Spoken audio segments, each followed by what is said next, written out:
그럼 61번부터 또 보도록 하겠습니다.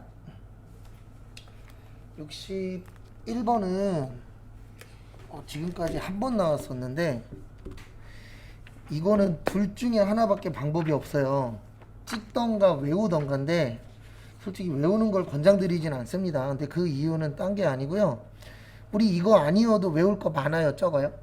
많죠. 그래서 외우는 거를 권장드리지는 않아요. 그래서 이거를 맞추시려면 교재 419페이지 있거든요. 419페이지랑 그 다음에 어디냐 적어놨는데 이건 적어놨나?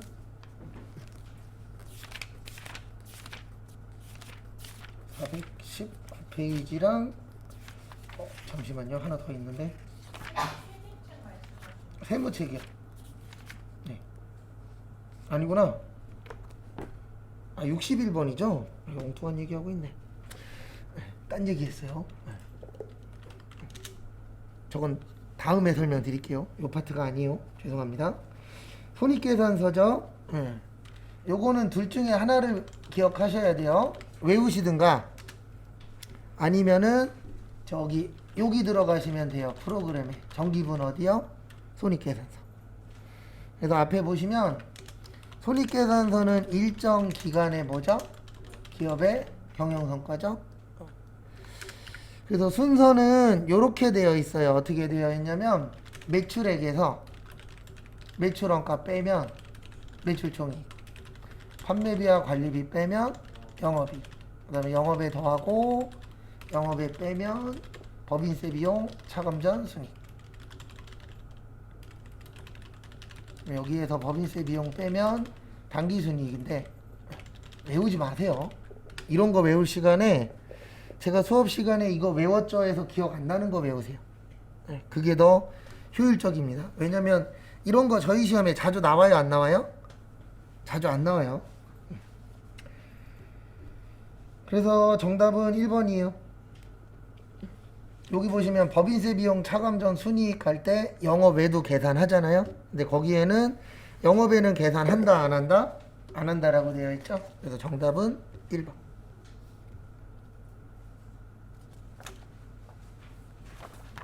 아이고, 잘못 집었네. 죄송합니다. 7페이지랑 8페이지랑 바뀌었죠? 그 다음에 62번은 저기에다 밑줄 치세요.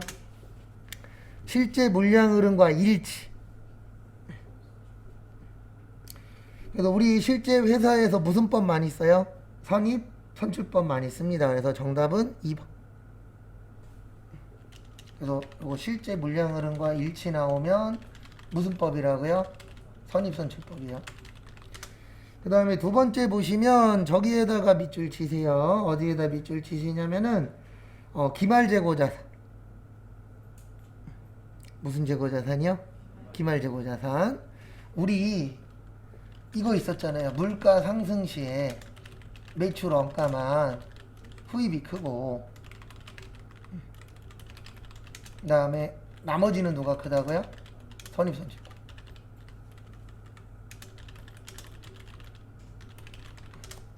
그래서 거기 보시면 기말재고자산은 가장 최근 거예요. 왜 그러냐면 선입선출법의 뜻이 뭐죠? 네, 먼저 들어온 게 먼저 뭐 한다? 나간다. 그러면은 기말은 최근 거예요? 옛날 거예요? 최근 거예요. 그 다음에 마지막 보시면 수익비용 대응이 부적절해요. 이게 무슨 뜻이냐면은 우리 저기 선입선출법은 파는 건 현재 팔잖아요. 선입선출법은 판매는 현재 건데 물건은 언제 거죠? 과거 거죠. 그러면은 이게 거기에 있는 것처럼 수익비용 대응이 적절해요? 적절치 않아요? 적절치 않죠. 그래서 정답은 2번. 그 다음에 63번은 저기에다 밑줄 치세요. 토지.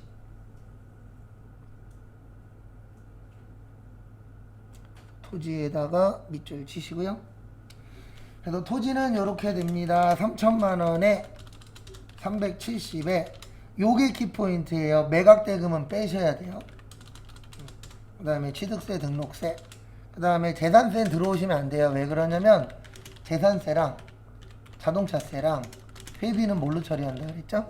세금과 공과.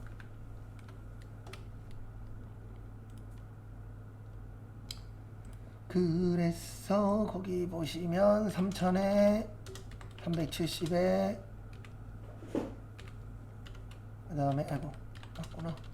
그냥 다 쳐야지. 그 다음에 210 빼고 그 다음에 140 더하면 얼마 나와요? 3,300 나와요. 정답은 2번.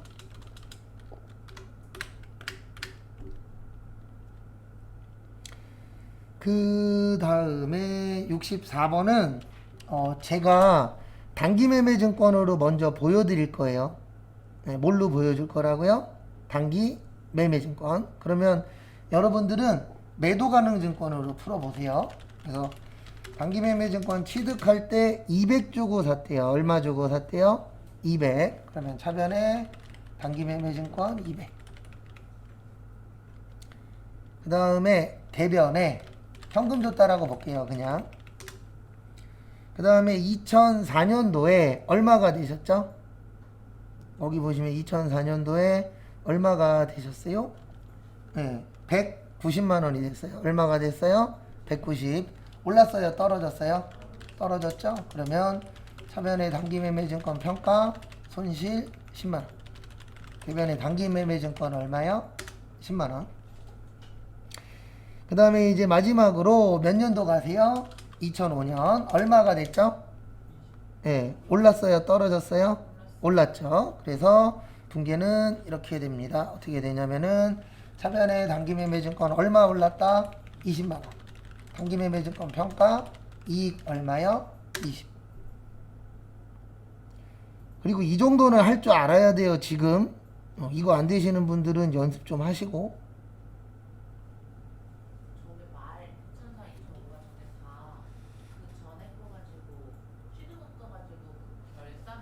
그렇죠.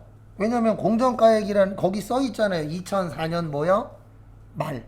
기말에 뭐예요? 결산하죠. 아, 지금 답 구하는 거 아니에요? 답에 목숨 걸지 마세요. 제가 맨날 이 얘기 할 건데 답 몇 번이냐 중요치 않아요. 어차피 분계 안 되면 다음에 또 찍어야 돼요. 그 다음에 똑같은 문제라고 생각하시고 매도 가능 증권으로 푸세요. 답은 좀 이따 불러드릴 거예요.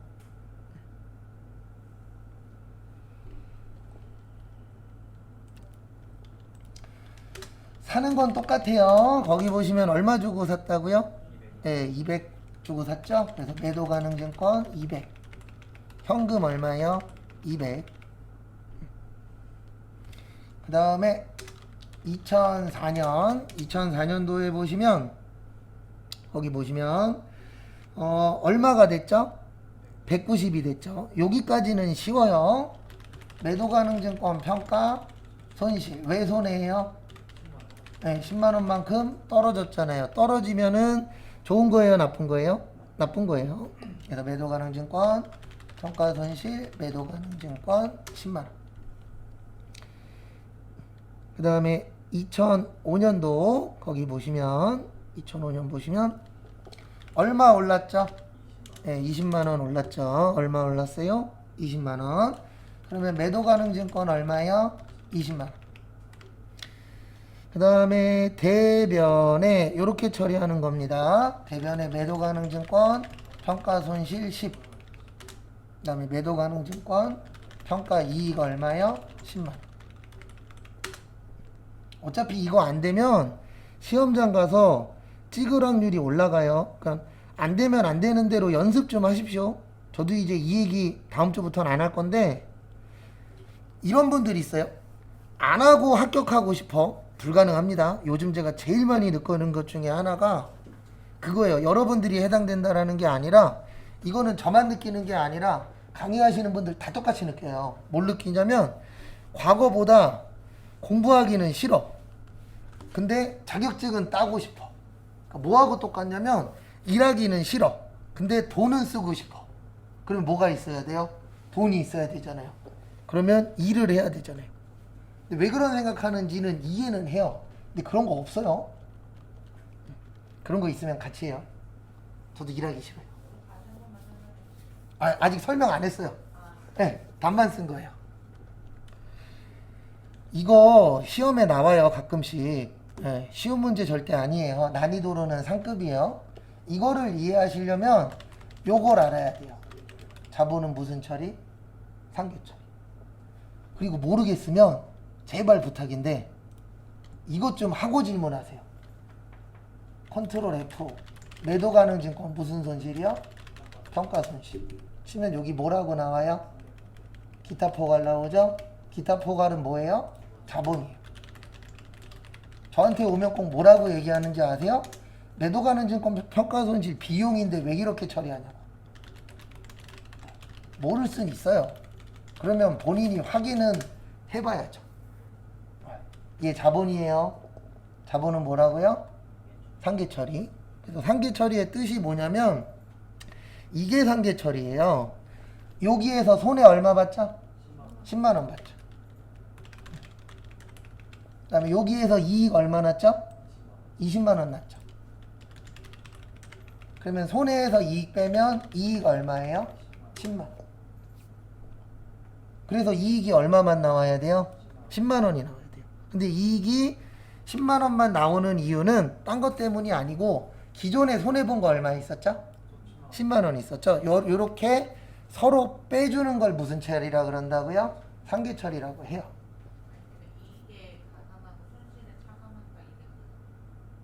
아니요, 그거랑 이거랑은 또 다른 거예요. 네. 그거는 주식 발행하거나 사채 처분할 때, 그거랑 이거랑은 또 달라요.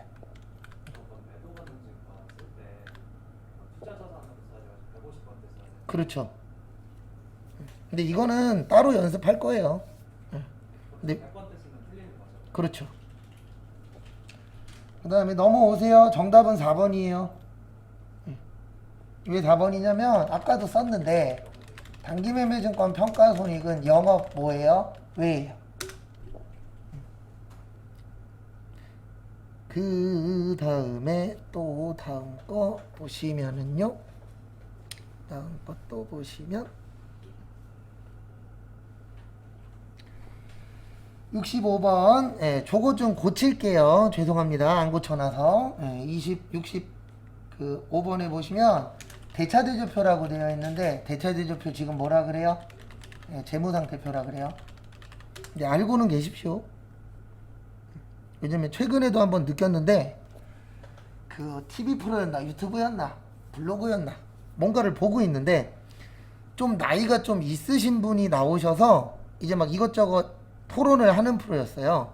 근데 거기에서 뭐라 그러시냐면 아직도 대차대조표라고 얘기를 하세요. 근데 그게 잘못된 건 아닙니다. 왜냐면 한 몇십 년 동안 대차대조표라고 썼거든요. 네. 그래서 우리가 해야 될 건 뭐냐면은 직장 상사분이 나중에 대차대조표래. 그러면 대차대조표 갖다 줘야 돼요? 재무상태표 갖다 줘야 돼요? 재무상태표 갖다 줘야 돼요. 왜냐면 대차대조표라고 나오지도 않아요. 요즘 프로그램들은. 그래서 옛날 용어도 어느 정도는 숙지하고 계셔야 돼요. 이러면 여러분들이 꼰대 되는 겁니다. 왜 요즘 걸 몰라? 옛날 분들한테 그걸 강요하면 안 돼요. 왜냐면 뭐 하나 바꾸려면 시간 오래 걸려요. 그래서 저도 어느 전문가한테 들은 얘기인데 우리 지금 주소 쓸 때 무슨 로스죠. 맞죠? 이런 거 하나 정착되는데 100년 걸린대요. 왜 100년 걸리냐면 저는 동 쓰던 사람이거든요. 네. 아직도 로 그러면은 헷갈려요. 네. 저 같은 사람들이 다 빠이빠이 해야 돼요. 그러면 몇 년 걸려요? 100년 정도 걸려요. 제가 한 얘기 아니에요. 전문가분이 그 정도로 뭔가 하나 새로운 게 적용되려면 시간이 좀 오래 걸린다라고 하긴 하더라고요. 일단 1번 정답 1번이에요. 이런 거 틀리시면 안 됩니다. 왜 안 되냐면 제가 이거 몇 번을 썼어요.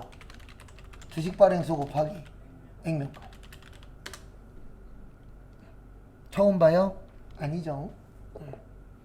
이거 아마 찾아보면은 최소 10번 이상은 썼을걸요. 이런 거 틀리면 안 돼요. 그 다음에 66번. 66번은 좀 어려울 수 있어요. 왜냐면 이렇게 낸 적이 많지 않기 때문에. 66번 보시면은요. 정답은 1번이에요. 정답은 몇 번이요? 1번. 왜 1번이냐면 저기에다가 밑줄 좀 쳐주세요. 어디에다 밑줄 치시냐면은 1번의 기말에다 밑줄 좀 쳐주세요.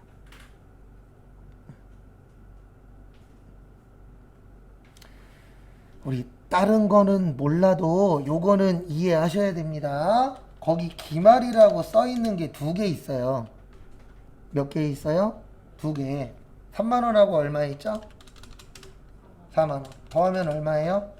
7만원. 그래서 몇 번이요? 1번. 틀린 거 찾으라 그랬잖아요.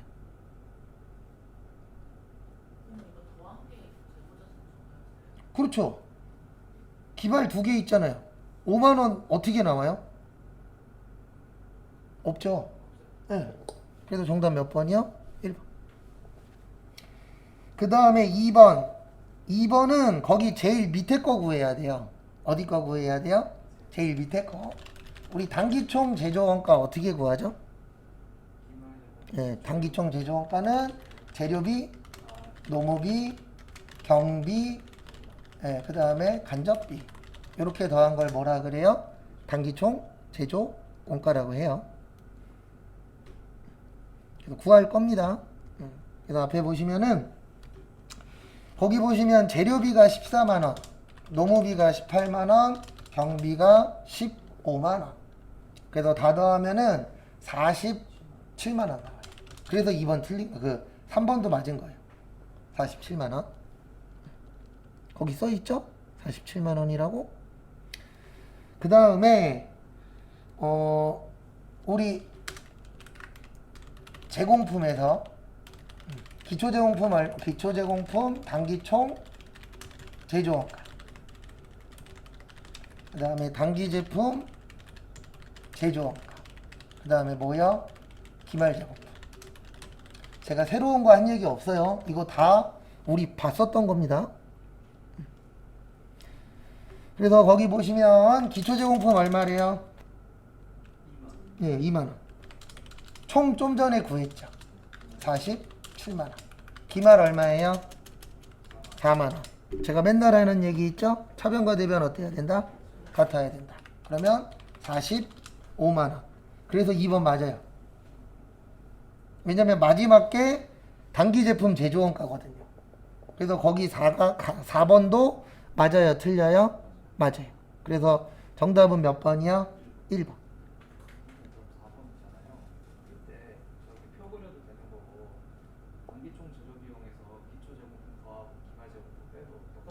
뭐 어떻게 구하든 상관없어요.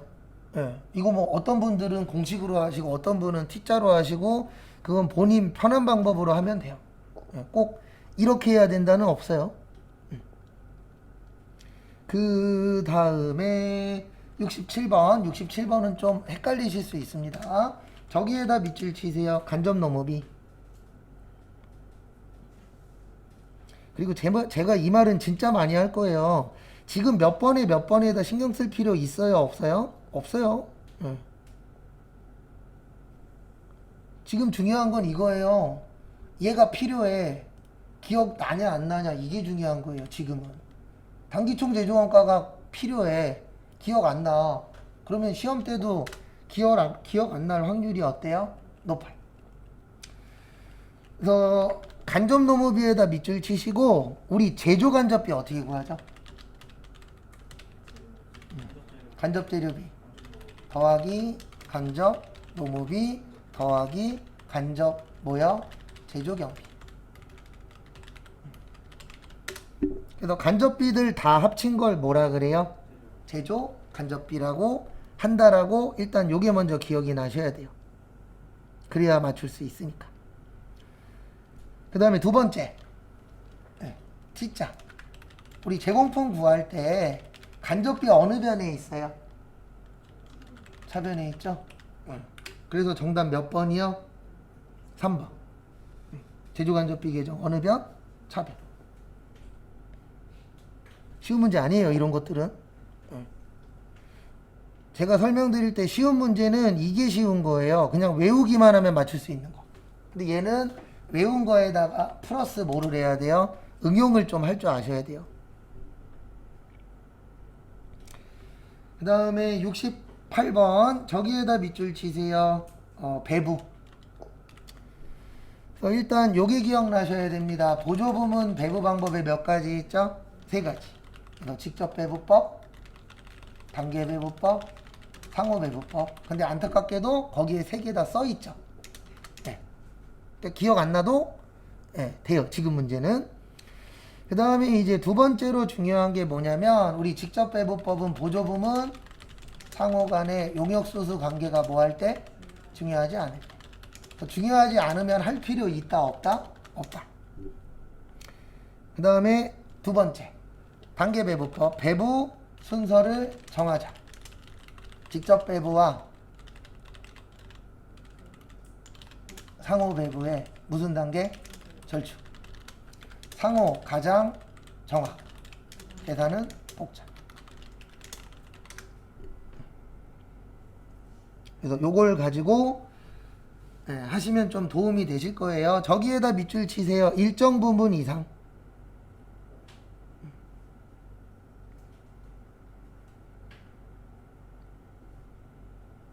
그래서 저 일정 부분 이상 때문에 정답은 나하고 다예요. 왜냐면 직접 배부법은 중요하지 않으니까 계산한다 안 한다? 안 한다예요. 그래서 정답은 몇 번이 되는 거세요? 나하고 다. 2번. 왜냐면 직접 배부법은 중요하지 않으니까 생략한다예요.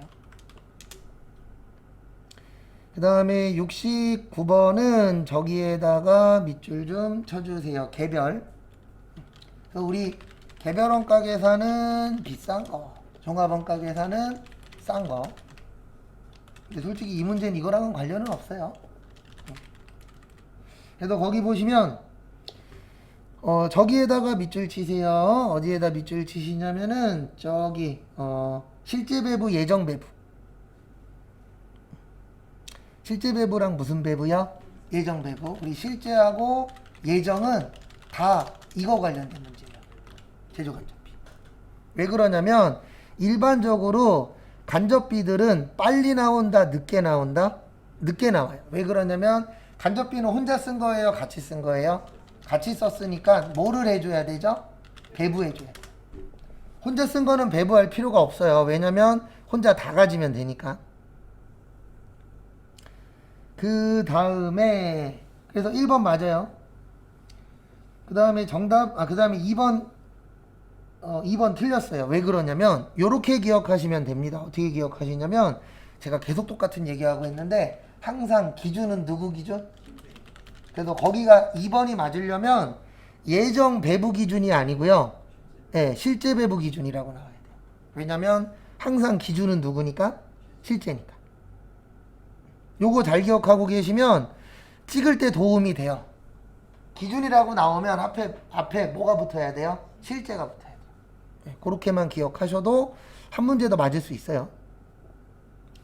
그 다음에 3번 실제 배부율이나 예정 배부율에 의한 배부액은 실제 발생액과 저기에다 밑줄 치세요. 항상. 요 문제가 틀린 이유는 항상 때문에 틀린 거예요. 왜 그러냐면 우리 배부라는 건 나눠주는 거죠. 근데 예정이 맞을 수도 있다 없다? 있다. 근데 거기는 예정은 무조건 틀리다라고 되어 있잖아요. 그래서 3번은 틀린 거예요. 4번 저기에다 밑줄 치세요. 기본원가, 기초원가.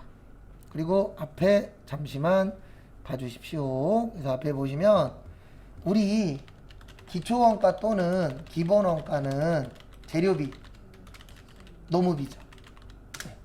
직접은 똑같아요. 왜 그러냐면 직접은 몇 군데만 들어간 거죠? 한 군데.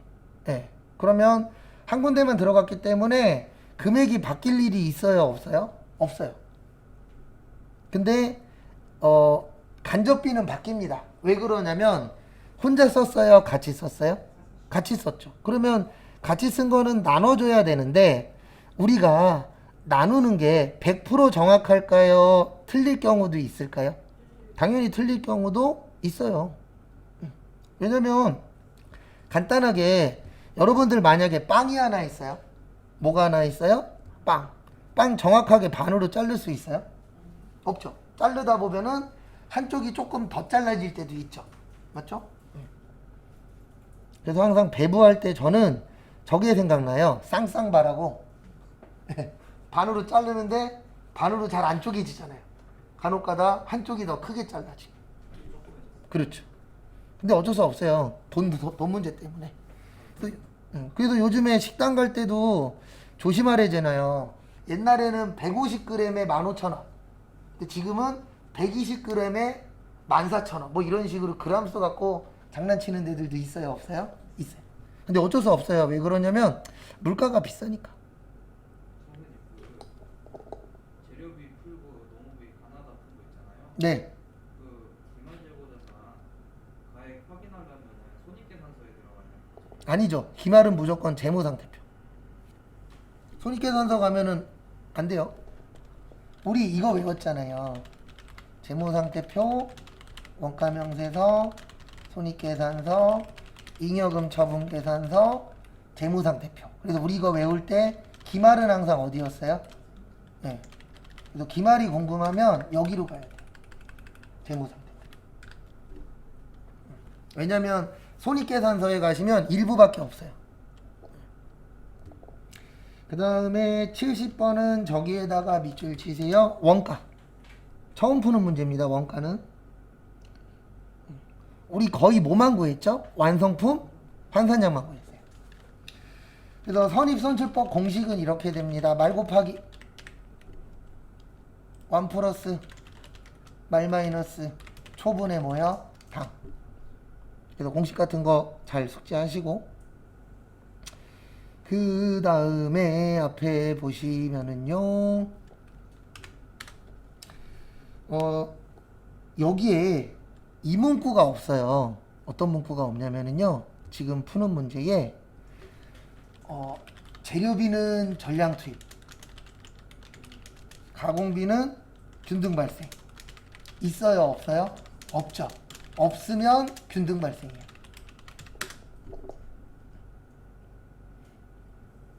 없으면 무슨 발생이라고요?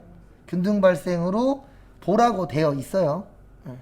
그래서 결론은 무슨 발생으로 보셔야 된다? 균등 발생으로 보셔야 됩니다. 그래서 지금부터는 공식에다가 대입만 잘 하시면 돼요. 그래서 대입은 이렇게 하시면 됩니다. 말이 몇 개죠? 거기 지문에. 예. 몇 개예요? 9,000개.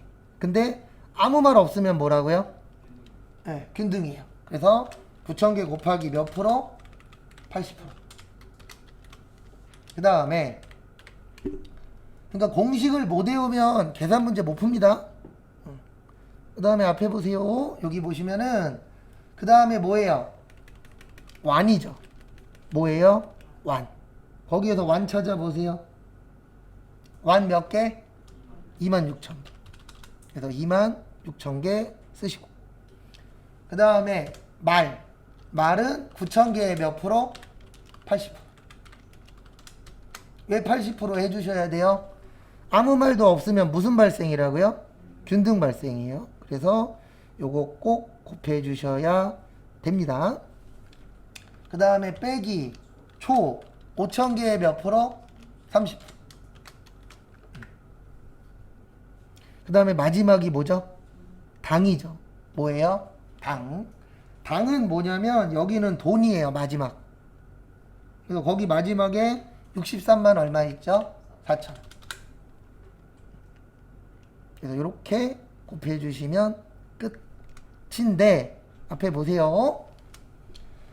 이거 이론할 때 한 번인가 두 번 적어 드렸었어요. 많이는 안 적어 드려요. 여기 밑에는 수량이에요. 뭐라고요? 수량. 요 위에는 원가예요. 그래서 위에는 금액이 들어가셔야 돼요. 뭐가 들어가야 된다고요? 금액.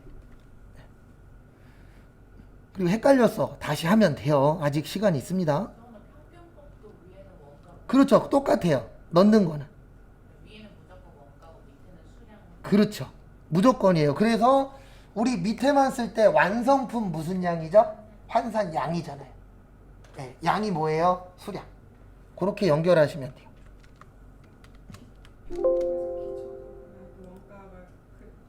똑같은 거예요. 예. 근데 이제 차이점은 평균법은 초반 안 들어가는 거잖아요. 그렇죠. 예. 얘가 이제 위로 뭐 하는 거예요? 올라가는 거예요. 그럼 올라가면은 수량이 돼요? 금액이 돼요? 금액이 돼요. 라고 지금 이해하면 되잖아요. 왜냐면 아직 시험 안 봤잖아요. 그게 가장 중요한 거예요. 항상 제가 강조하는 건 딴 거 없어요. 모를 수 있어요. 예. 그러면 알게 되면 알게 되려고 뭐를 하시면 돼요? 노력하면 됩니다. 제가 봤을 때 제 주변에 돈 많이 버는 사람도 있고 이것저것 공부하는 사람들도 있는데 다 보면 합격하면 합격한 이유가 있고요. 떨어지면 떨어진 이유가 있어요. 저 아는 애는 공부할 때 어느 정도로 공부하냐면 우리 그 자고 일어나면 눈꺼풀 있죠? 눈을 못 뜰 정도로 눈꺼풀이 쌓일 정도로 공부하는 애도 있어요. 밤새도록 공부만 했어요. 그 지금 노무사 하는데 눈 뜨면 공부하고 눈 감으면 자는 거예요. 그리고 밥은 뭐 먹었냐면 옛날에 그 1,000원짜리 김밥 있죠? 세 줄 사다 놓고 그것만 먹어요. 그러니까 그만큼 뭔가 이루려면은 독해야 됩니다. 전 그렇게까지 공부 못해요. 전 먹을 거 먹어야 되고 하는 사람이라 김밥 세 줄로 하루 살라 그러면 힘든 사람 중에 한 명이에요. 그래서 정답은 3번 나와요. 계산하면 몇 번 나와요? 3번. 그 다음에 71번. 그리고 잘 안 되면 오세요. 그러면 제가 어떻게 공부하라고까지는 알려드릴 수 있어요.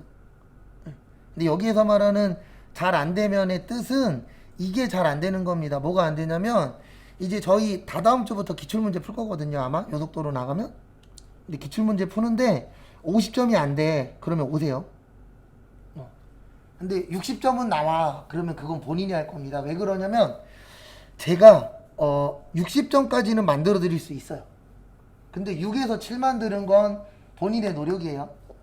제가 어느 정도까지 해봤냐면 누가 봐도 떨어질 사람이고 누가 봐도 공부 안 하는 사람이 있었거든요. 근데 해보니까 6까지는 되더라고요. 근데 6에서 7 만드는 건 본인 능력입니다. 왜냐면 제가 해드릴 수 있는 건 외우는 거거든요. 어느 정도. 그러면 60점까지는 다 와요. 과세거래 몇 가지 있었죠? 3가지. 뭐요? 재화의 공급, 용역의 공급, 재화의 수익. 그 다음에 우리 재화의 공급이 아닌 것. 몰라. 그래서 1번 아니에요. 담보, 공매 및 경매, 사업의 허가령. 그래서 1번 아닙니다. 그 다음에 2번. 이거 잘못 보면 2번이 맞다라고 생각하시는데요. 근로 제공하면요. 부가세네요? 소득세네요? 소득세네요. 그래서 2번 아니에요. 세금을 안 낸다가 아닙니다. 세금은 내는데 지금 물어본 거는 무슨 세죠? 부가가치세잖아요. 그 다음에 여기 있잖아요. 3번에 담보. 그러면 1번, 2번, 3번 빼면 몇 번 남아요? 4번 남죠? 그래서 정답은 몇 번이요? 4번. 그렇게 연결하시면 돼요. 그래서 남은 기간 동안에 하셔야 되는 것 중에 하나가 뭐냐면 글씨 하나 나오면 그거 갖고 외운 거랑 연결하는 거. 그래도 지금 1번에 물납 나왔잖아요. 그러면 요거 기억하시면 돼요.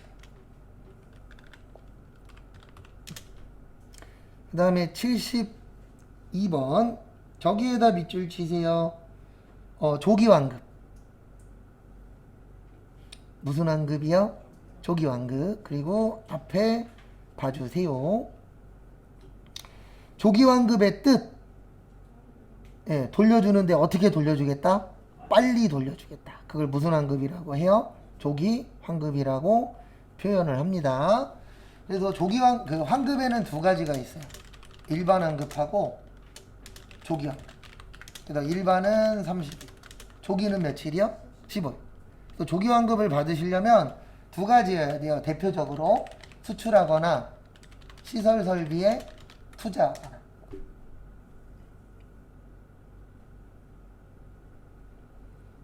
그래서 보시면 이 조기환급의 특징은요, 매달도 되고 2달에 한 번도 되고 3달에 한 번도 돼요. 그러니까 맘대로 할 수 있어요. 왜냐면 일반적으로 우리 세금은 몇 개월에 한 번씩 내죠? 네, 3개월에 한 번씩 내요. 그러면은 한 달이냐 2달이냐 3달이냐 마음대로 뭐 할 수 있다? 선택할 수가 있어요. 근데 이런 혜택을 주는 이유는 딴 거 없습니다. 우리나라 뭘로 먹고 사는 나라? 수출로. 그래서 수출하게 되면은 혜택을 여러 가지 줘요. 그 중에 하나라고 보시면 될 것 같고요. 근데 이거는 안 됩니다. 3월에서 4월은 안 돼요. 왜 안 된다 그랬어요? 3월은 무슨 신고? 네, 예정 신고. 4월은요? 확정 신고. 네, 그러면 예정 확정 섞는 건 된다 안 된다? 안 된다. 그래서 지금 2월 달이에요. 몇 월이에요? 2월. 그래서 2월 달 거는요, 3월 20 며칠까지 하시면 돼요? 네, 25일까지 하시면 돼요. 그래서 정답은 몇 번이냐면 2번입니다. 그래서 2월 달 거 신고는 매달 신고 가능하니까 언제까지 신고해라? 3월 25일까지. 그리고 환급은 며칠? 15일. 그래서 정답 몇 번 나와요? 2번 나와요. 그리고 이거는 다시 갖고 오시면 후치께서 다시 집어 드릴게요. 죄송합니다. 확인을 했었어야 되는데 한 장에 거꾸로 붙어 있어서. 그 다음에 73번은 저기에다 밑줄 치세요. 불공 찾으시면 돼요. 근데 불공이 아닌 거 찾으라 그랬죠? 정답 몇 번이요? 2번. 의제 매입세액은 공제된다 안 된다? 네, 공제된다. 74번에 저기에다가 밑줄 좀 쳐주세요. 중간 예납. 중간 예납의 뜻, 네, 중간에 내는 겁니다. 근데 우리 소득세는 이렇게 되어 있어요. 1월 1일부터 12월 31일까지를 내년 몇 월 며칠이요? 5월 31일까지. 그래서 몇 개월 안에 신고해야 된다? 5개월. 몇 개월이라고요? 5개월. 그래서 5개월 일단 첫 번째로 알고 계셔야 돼요. 그 다음에 두 번째. 중간이라는 건 1월 1일부터 언제까지가 중간이죠? 6월 30일. 그러면 언제까지 신고해야 돼요? 예. 아니죠. 소득세라고, 그 부가가치세는 25일이고, 소득세는 몇 개월이라고요? 5개월이에요. 여기 있잖아요. 언제까지? 5월달까지. 그래서 11월 30일까지 신고하셔야 돼요. 그러니까 이렇게 기억하시면 돼요. 부가가치세는 며칠? 아니요. 부가세는 25일. 소득세는요? 네, 5개월. 몇 개월이라고요? 5개월. 그렇게 연결하셔야 왜 이렇게 신고를 하는지 이해가 됩니다. 그 다음에 보시면 이렇게 되어 있어요. 11월 1일부터 15일까지 고지서 발송을 해요. 그러면 언제까지 낸다고요? 30일까지 고지서로 뭐 하시면 돼요? 납부하시면 돼요. 라는 구조로 되어 있어요. 첫 번째로. 그 다음에 얼마보다 작으면 고지서 안 날라온다고요? 네, 50만원 미만이면 고지서 발송한다 안 한다? 안 한다. 그래서 하나씩 또 보시면은요, 1번 보시면 최초로 사업을 하신 분은 중간 예납 안 해도 돼요. 근데 왜 그러냐면은요, 이거 보낼 때 직전 신고 금액에 몇 분의 몇이 날라온다고요? 2분의 1로 날라와요. 근데 새로 시작하신 분들은 직전 신고 금액이 있을까요? 없을까요? 없겠죠. 예, 없으니까 뭐 안 내도 된다? 세금 안 내도 된다. 왜냐면 금액이 없어요. 그거 참고하시고, 그 다음에 2번 언제까지 내셔야 된다고요? 네, 11월 30일까지. 그 다음에 3번 우리가 중가운데 걷는 이유는 돈을 미리 뭐 하기 위해서? 네, 빨리 받아서 써야 되잖아요. 그래서 3번도 맞아요. 그 다음에 정답은 4번입니다. 왜 4번이냐면 고지에 의해서 납부할 수는 있는데요. 얼마보다 작으면 고지서 안 날라온다? 50만 원. 근데 거기 보시면은 50만 원에 대한 언질이 있어요, 없어요? 없죠? 그래서 정답은 4번. 그 다음에 75번 어려워요? 75번의 정답 3번이에요. 필요경비 인정 안 되는 게 대표적으로 이자 소득, 그 다음에 배당 소득, 그 다음 무슨 소득이요? 연금 소득. 이런 부분들은 필요경비 인정이 안 돼요.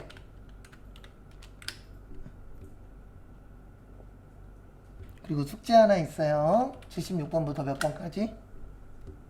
90번까지 풀어오세요. 숙제입니다. 이틀 동안 15개는 풀 수 있죠? 네.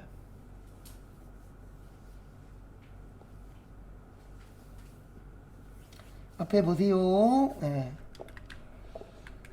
우리 이자 소득은 왜 필요경비가 없냐면, 필요경비가 뭐냐면 내가 이 돈을 벌기 위해서 나간 돈이에요. 그러니까 우리 돈 벌려면 뭐 써야 되죠? 돈 써야 되죠. 일반적으로.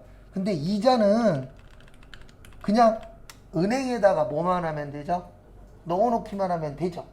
그리고 일해요? 안 해요. 그래서 많은 분들이 통장에다가 돈 많이 넣고 싶어요? 적게 넣고 싶어요? 많이 넣고 싶어요. 왜요? 일 안 해도 돈 받을 수가 있으니까. 그래서 저 포함해서 많은 사람들은 이런 상상을 갖고 있습니다. 일 안 하고 뭐 벌고 싶어요? 돈 벌고 싶어. 그런 거 있긴 있어요. 근데 뭐가 많으면 돼요? 돈만 많으면 돼요. 그럼 가능합니다. 왜냐면 나한테 만약에 100억이 있어. 그럼 100억 은행에다 넣어 놓으면은요 1년에 몇 억씩 줘요. 근데 나한테 100억이 없잖아요. 그러니까 뭐를 해야 돼요? 일을 해야 돼요. 배당도 똑같아요. 주식 왕창 사놓으면 돼요. 그럼 배당금 들어와요? 안 들어와요? 들어와요. 그래서 과거에, 지금은 몰라요. 지금은 모르겠는데 예전에 배당금으로 몇 천억씩 받는 사람이 있었어요. 지금은 돌아가셨어요. 누구요? 이건희 씨. 이건희 씨가 개인 중에서 배당금 제일 많이 받는 사람이었어요. 한 7천억인가 8천억? 네. 그래서 참고로 이건희 씨는 삼성에서 무임금 노동자였어요. 월급 안 받았어요. 왜냐면 월급 안 받아도 배당으로만 1년에 몇 천억씩 받았거든요. 그러면 일할 필요 있다 없다? 없다가 되는 거죠. 그리고 연금소득은 왜 이거는 필요경비가 없냐면은요, 연금은 현재 받는 거예요? 미래에 받는 거예요? 미래에 받는 겁니다. 그러면 문제는 뭐냐면 필요경비라는 건 내가 쓴 돈이거든요. 그럼 미래에 연금소득을 받을 때 내가 이 돈을 받기 위해서 얼마만큼 썼다라는 걸 인정받기가 쉬워요? 어려워요? 어렵죠. 그리고 원래 연금도 이자하고 똑같이 돈을 넣어 놓으면 그 돈 갖고 투자를 해서 돈 벌어서 연금 주는 거잖아요. 맞죠? 그러면 실질적으로 연금소득도 뭐만 있으면 돼요? 돈만 있으면 되죠. 그래서 이런 것들은 필요경비로 인정해준다, 안 해준다? 안 해준다. 라고 연결하시면 됩니다. 그 다음에 하나만 더 설명하고 쉴게요. 쉬시는 게 아니고 마무리할게요. 거기 양도소득 있죠. 네, 양도소득은 어떻게 하도록 해야 되냐면 기본적으로 양도금액에서 취득금액을 빼요. 그러면 요걸 뭐라 그러냐면 양도차익이라 그래요. 거기에 대해서 세금 내는 거예요. 그래서 이거에 대해서 오해하시는 분들이 무조건 팔기만 하면 세금 낸대. 근데 그게 아니고요. 내가 3억에 집 샀는데 2억 5천에 팔았어. 그러면 100원도 안 내도 돼요. 왜요? 난 이익 난 게 없으니까.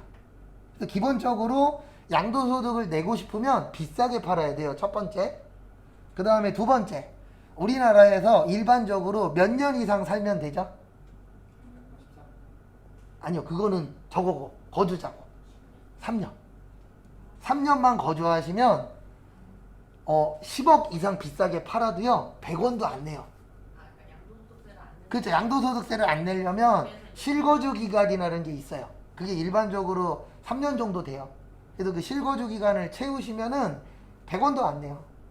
네. 그래서 저희 어머니도 수업하고 있는데 작년인가 재작년에 집을 파셨거든요. 근데 1억 3천인가 더 받았어요. 네. 그리고 전화가 오셨어요. 뭐라 그러냐면 세금 얼마 내냐? 세금 안 내요. 왜 안 내냐면 1가구 1주택이잖아요. 일반적으로 1가구 1주택이신 분들은 비싸게 팔아도 세금 안 내요. 왜 그러냐면 일반적으로 우리가 살려면 집이 몇 개는 있어야 되죠? 하나 있어야 되죠. 대부분 TV에 나와갖고 세금 많이 내네 뭐 내네 떠드는 사람들은요 최소 1가구 몇 주택이에요? 2주택이에요. 그래서 그런 사람들 세금 내니 뭐하니 그러면 되게 그런 분들이 있어요. 아우 안타까워. 뭐 많이 내서요? 세금 많이 내서. 걱정해 줄 필요 없어요. 어차피 기본적으로 1가구 1주택인 사람들은 세금 낼 일이 있다 없다? 없어요. 요건 시험에 안 나옵니다. 기본적으로 알고 계시라고 설명을 드린 거예요.